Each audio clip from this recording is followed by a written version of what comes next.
안녕하세요. 언박싱 유튜버 궁금하기입니다. 이번 언박싱은 두 편으로 제작해야 합니다.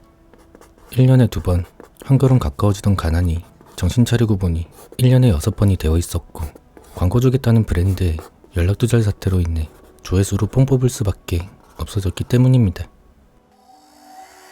아무튼 오늘 리뷰해볼 제품은 요즘 그렇게나 핫하다는 갤럭시 Z 폴드 8입니다.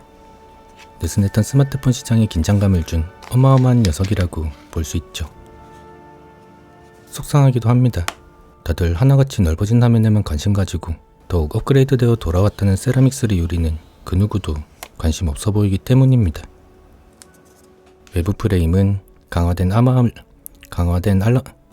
아마알루미늄에서 아마알루미늄으로 표기가 변경되었는데 딱히 뭐가 달라진 건지는 잘 모르겠기 때문에 이건 크게 관심 갖지 않으셔도 좋겠습니다. 코닝의 고릴라 글라스는 더욱 튼튼한 유리를 만들기 위해 아이폰에 처음 탑재된 2007년부터 꾸준히 개선해오며 빅터스라는 유리를 완성했고, 충분한 내구성이 보장되던 시점부터 스크래치 내성을 높여주기 위해 세라믹 유리를 만들어내기 시작했는데요. 경도 6번에서부터 스크래치가 발생하고 7번에서 조금 더 깊게 생기는 게 정상이지만 어째서인지 6번에서 더 깊은 스크래치가 발생한 것 같아 보인다는 건 조금 신기한 것 같다는 느낌. 테스터가 얼마나 날카로우냐에 따라 표시되는 정도는 다르게 나타나지만 그걸 감안하더라도 폴드7에 들어갔던 전작 세라믹2 유리보다 살짝 약해진 것 같은데, 높은 경도에서 버텨주는 정도를 보면 일반 유리보다 내성 자체가 높은 것은 맞아 보이고, 스크래치가 발생하기 시작하는 압력이 전작 세라믹2보다 미묘하게 낮아진 것 같더라고요. 경도 8번에서 조금 더 깊은 스크래치가 발생하고 9번에서 파이는 모습입니다. 여러분의 일상에 경도 9번 없을 것 같죠? 스크래치 내성이 조금 더 높았던 아이폰 17 프로의 세라믹 유리를 바라봤을 때 중앙 부분에는 눈에 띄는 스크래치가 보이지 않지만 평소 사용 환경이 그대로 녹아있는 부분에서 파이는 정도의 스크래치들이 발생한 모습을 볼 수 있는데요. 스크래치 내성이 낮아질수록 유리는 더 튼튼해지기 때문에 어쩌면 유리보다 살짝 높게 올라온 프레임의 구조로 스크래치 발생을 보완하고 내구성에 조금 더 몰빵하겠다는 마음이 표현된 결과물일지도 모르겠다는 느낌. 유리 모서리를 보호하는 구조와 함께 더욱 향상되었다는 내구성에 대한 믿음은 보호 케이스의 전면 커버 따위는 필요하지 않다는 브랜드의 자신감으로 증명되는 부분인 겁니다.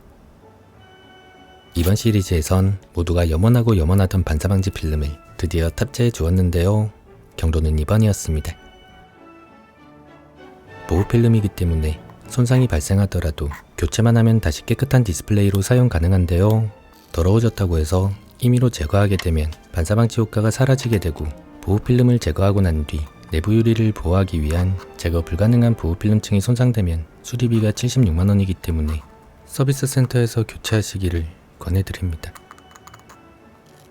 이번에 울트라 모델이 폴드7과 같은 사이즈로 출시했는데 마이크로미터 단위 두께 차이가 있는 보호 필름이 이전 시리즈와 호환 가능할지는 잘 모르겠기 때문에 혹시 시도한 분 있으시다면 댓글로 알려주시면 감사하겠습니다.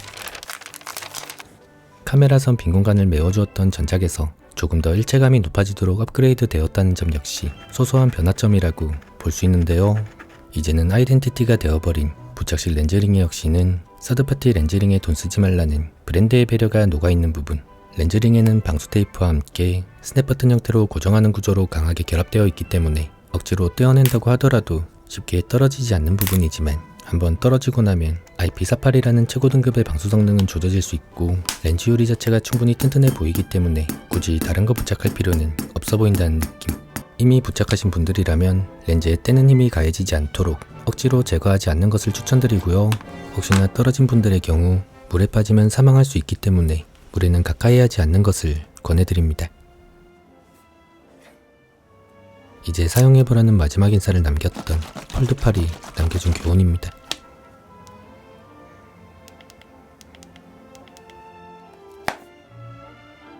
사망했다는 건 아쉬운 부분이지만 다음 과정이 부담 없어졌다는 사실은 참 다행인 겁니다. 전작보다 9mm 더 넓어진 가로 길이는 지렛대의 원리에 따라 부하되는 힘이 12.5% 증가하고 34.5mm가 줄어든 세로 길이로 인해 단위 면적당 부하되는 힘이 27.8% 증가한다는 걸 고려했을 때 힌지에 부담되는 힘은 총 43.775% 증가. 폴드7을 박살냈던 전적 있는 궁금하기에게 폴드8 따위를 뒤로 접는 건 완전 껌이라는 그런 뜻이기 때문입니다.